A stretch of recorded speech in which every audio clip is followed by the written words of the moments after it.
el centro de su mensaje. Como decíamos en la otra serie, la otra presentación que tuve el gusto de guiar, hay muchos documentos sobre la Virgen de Guadalupe. Hay cantidad y cantidad de documentos en todos los archivos, en todas las bibliotecas. Imagínense ustedes, fuimos al archivo de Viena, al archivo secreto Vaticano, al archivo de Nueva York, donde está el Nican Mopogua, a archivos de la Ciudad de México, etcétera, etcétera, donde se documenta perfectamente este encuentro, que si bien nadie tomó un video de la aparición, pero a través de todas estas evidencias científicas, como son los documentos, las fuentes históricas, con la metodología científica de la conversión de las fuentes podemos observar que hubo algo en ese año de 1531. Recordemos que la aparición de Nuestra Señora de Guadalupe al indio Juan Diego fue del 9 al 12 de diciembre de 1531. Dentro de esas fuentes históricas muy importantes está una que me llama mucho la atención, que es Bernal Díaz del Castillo. Bernal Díaz del Castillo es un compañero de Hernán Cortés. Él formó parte de la conquista, fue alguien que estuvo muy de cerca y fue testigo de la conquista de México por parte no solamente de los españoles. Recordemos que los españoles, junto con otras tribus que estaban en contra del Imperio Azteca, dominaron y fueron realmente los conquistadores. Entre otras tribus que ayudaron a Hernán Cortés están los del pueblo de Tlaxcala, están los de Huejotzingo, etcétera, los toltecas, totonacas. Todos ellos fueron poco a poco haciendo una alianza con Hernán Cortés y así disponer todo para esa conquista. Pero ¿es importante hablar de la conquista? Claro que sí, porque precisamente uno de los motivos por los cuales se aparece Nuestra Señora de Guadalupe es precisamente en ese momento tan difícil de la conquista. Quisiera hablar en este momento de este suceso tan importante. En el programa pasado habíamos hablado de los documentos como el Nican Mopogua, que también se van a poder entender perfectamente, profundamente, si nosotros conocemos por lo menos algunos datos de la conquista.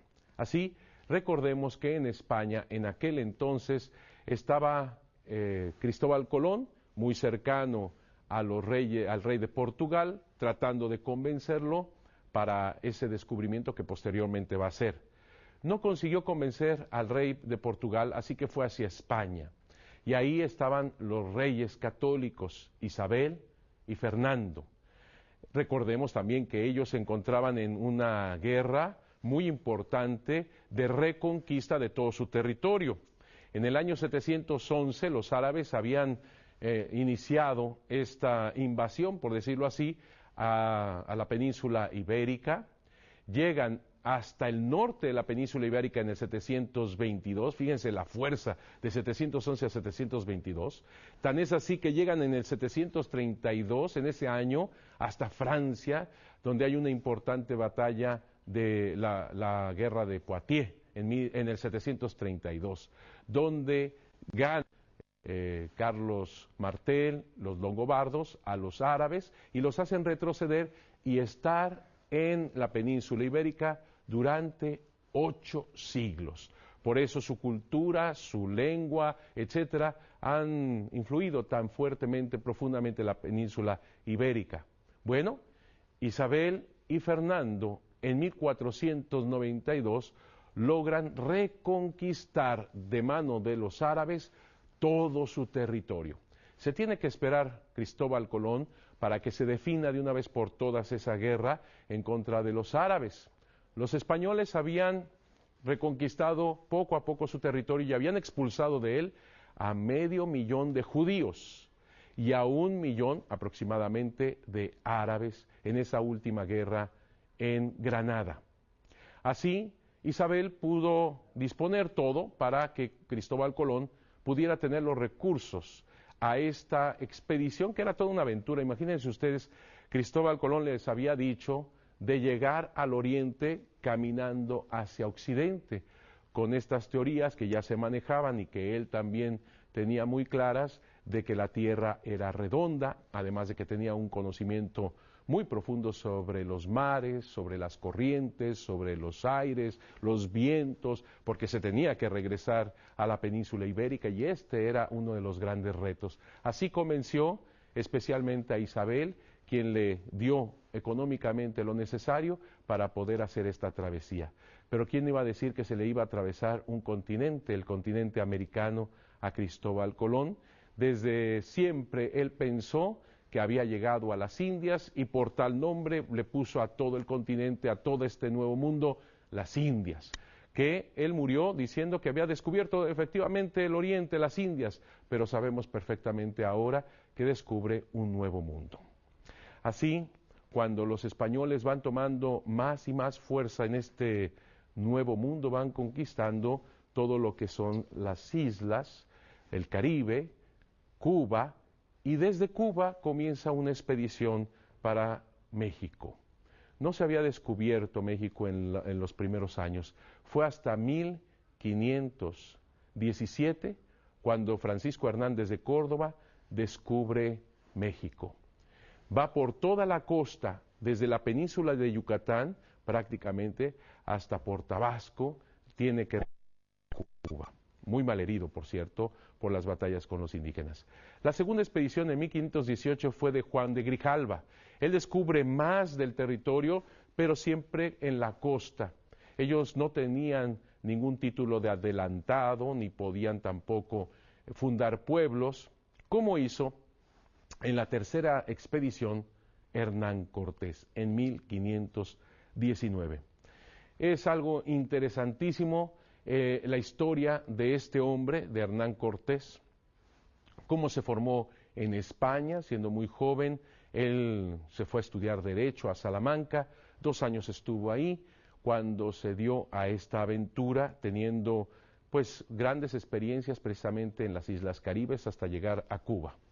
Cuando él está en Cuba, lo envía Diego Velázquez, que es el gobernador de Cuba, en esta tercera expedición que él puso mucho de su propio dinero. De hecho, cuando él estaba organizando toda la expedición, tuvo muchas dificultades precisamente con Diego Velázquez, que se arrepintió a última hora de mandar a Hernán Cortés, incluso buscó que se le tomara prisionero a Hernán Cortés. Es muy interesante todo esto porque ahí vemos cómo Hernán Cortés tenía esta habilidad, esta fuerza, tenía este don, por llamarlo de alguna manera, era un don de gentes. Él conquistaba con la palabra, incluso aquellas personas que había enviado Diego Velázquez para tomarlo prisionero y que no fuera a esta expedición, resultaron que fueron también tripulantes de Hernán Cortés, porque con gran fuerza él motivaba a todos diciendo: con esta cruz conquistaremos, con esta cruz el Señor nos guiará. Él se sentía Constantino, se sentía un gran héroe cristiano.